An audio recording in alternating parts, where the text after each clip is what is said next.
इंसान को अपनी ज़िंदगी में सबसे ज़्यादा नुकसान उन फैसलों से होता है जो उसने गुस्से की हालत में किए हों। यानी कि जब हमारा दिमाग जज्बात की आग में जलता है तो वो उन रिश्तों को, उन मौक़ों को और उस इज़्ज़त को गुस्से की आग में झोंक कर राख कर देता है, जिसे बनाने में हमें सालों साल लगे होते हैं। पल भर की अना हमारी ज़िंदगी के तमाम कीमती लम्हों पर भारी हो जाती है। ये कोई ताकत नहीं, ये सबसे बड़ी कमज़ोरी है कि जब इंसान किसी बात पर रिएक्ट करना स्टार्ट कर देता है तो वो अपना अख्तियार, अपना शऊर, अपना ज़हन अगले बंदे के हवाले कर देता है और ख़ुद उन ख्यालों का ग़ुलाम बन जाता है जो उसे तबाही की तरफ लेके जाते हैं।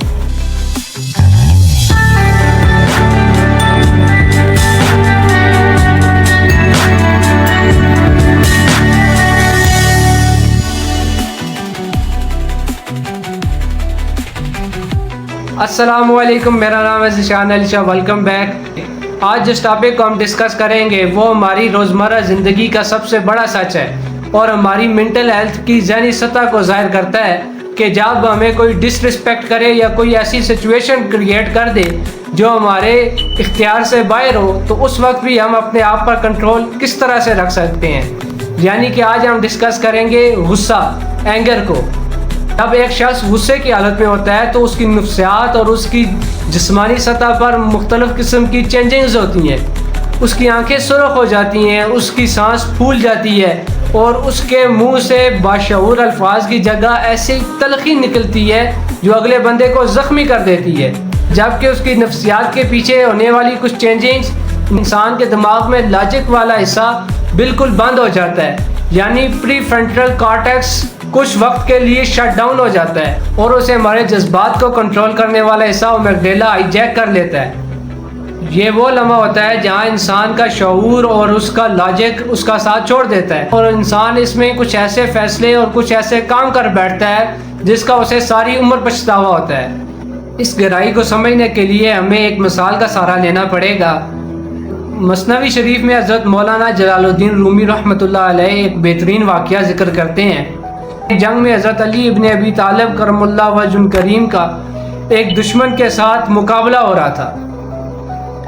तो ये लड़ाई बहुत ही ज़ोर शोर से जारी थी कि हज़रत अली ने उसे ज़मीन पर गिरा दिया और उसकी छाती पर चढ़कर बैठ गए। जैसे ही हज़रत अली ने अपनी तलवार को बुलंद किया कि इसका सर काट दिया जाए तो उस काफिर ने हज़रत अली रज़ी अल्लाह ताला अन्हु के मुबारक चेहरे पर थूक दिया। अब रुकिए यहाँ पर ज़रा, सोचिए अगर वहाँ पर आप और मैं होते तो फिर क्या होता।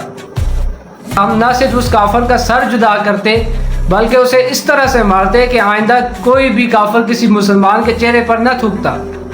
लेकिन वो तो हज़रत अली थे। हज़रत अली ने अपनी तलवार को रोक दिया और उसकी छाती से उठ खड़े हुए और उसे आज़ाद कर दिया। जब उसने ये मंजर देखा तो वो खड़ा हो गया और पूछने लगा हज़रत अली से कि जब तलवार आपके हाथ में थी, जीत आपके हाथ में थी, मेरी मौत आपके हाथ में थी, तो आपने मुझे आज़ाद क्यों छोड़ दिया। तो हज़रत अली मुस्कुराए और उन्होंने ऐसा बेहतरीन तारीख़ी जुमला इरशाद फरमाया कि जब मैं तुझे पहले मार रहा था तो वो सिर्फ अल्लाह की रज़ा के लिए था, लेकिन जैसे ही तूने मेरे चेहरे पर थूका तो मेरे अंदर गुस्से के जज्बात उभर आए और अगर अब मैं तुम्हें मारता तो अपने इंतकाम की वजह से मारता और मैं अली अपने नफ्स का गुलाम नहीं हो सकता, इसलिए मैंने तुझे आज़ाद कर दिया। जब ये अल्फाज हज़रत अली के उस काफिर के दिल पर पड़े तो उसने भी इस्लाम को कबूल कर लिया। हज़रत अली ने इमोशनली कंट्रोल की एक बेहतरीन मिसाल कायम की वहाँ पर और अपने गुस्से की आग को अपने शऊर के पानी से बुझा दिया। ये होती है एक बाशऊर और आला ज़र्फ़ वाली शख्सियत के बड़ी से बड़ी जंग लगी हो, अनकंट्रोल्ड एनवायरनमेंट हो, वहाँ पर भी अगर आपको कोई डिसरिस्पेक्ट करे तो एकदम आग बगोला होने के बजाय अपने शऊर से और अपने लॉजिक से उसे ठंडा किस तरह से किया जाए। इसी हकीकत को एक गरीब दानिशवर ने 2000 साल पहले इस तरह से बयान किया था कि इंसान को गुस्से के वक्त होने वाले अंदरूनी और बैरूनी नुकसानात इस कदर बड़े होते हैं कि जो गुस्से की असल वजह होती है उसके सामने बहुत छोटी होती है।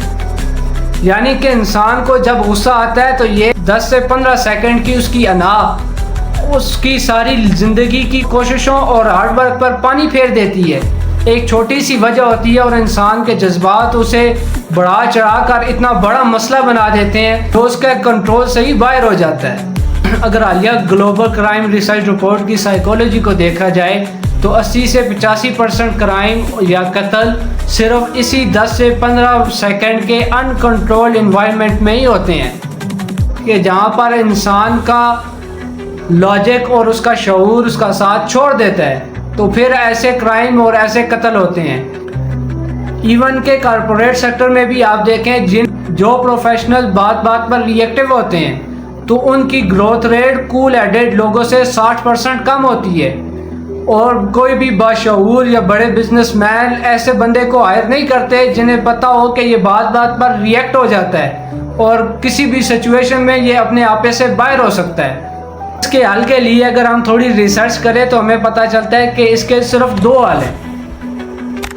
पहला हल ये है कि जिसे कहा जाता है 90 सेकंड साइलेंस रूल, यानी कि जब भी आप किसी ऐसी सिचुएशन में हो जब आपको कोई डिसरिस्पेक्ट कर रहा हो या कोई ऐसे हालात क्रिएट हो जाएं जो आपके कंट्रोल से बाहर हों, तो वहाँ पर आपने एक गहरी खामोशी लेनी है 90 सेकंड्स की, क्योंकि हमारे लॉजिक को वापस आने में 90 सेकंड लगते हैं। और यही गहरी खामोशी आपको बड़ी से बड़ी और बुरी सिचुएशन को कंट्रोल करने में बड़ी कारआमद साबित होगी।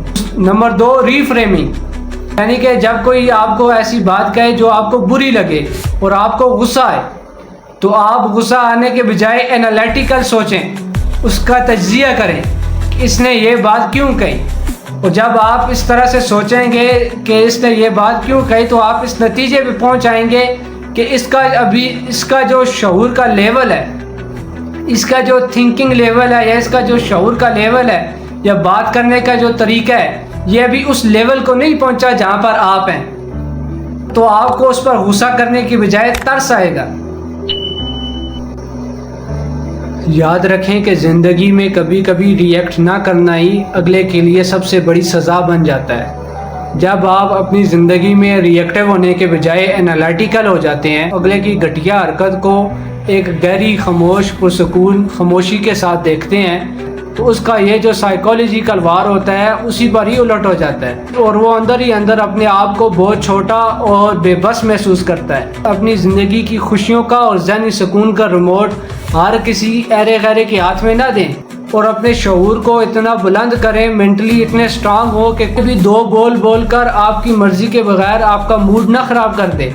आज की इस वीडियो से आपको अपने अंदर उठने वाले इस तूफ़ान को समझने में थोड़ी सी भी मदद मिली है तो कमेंट बॉक्स में उसका लाजमी इज़हार करें। मुझे दें इजाज़त, मिलते हैं नई वीडियो में नए टॉपिक के साथ। अपना रखें ख्याल।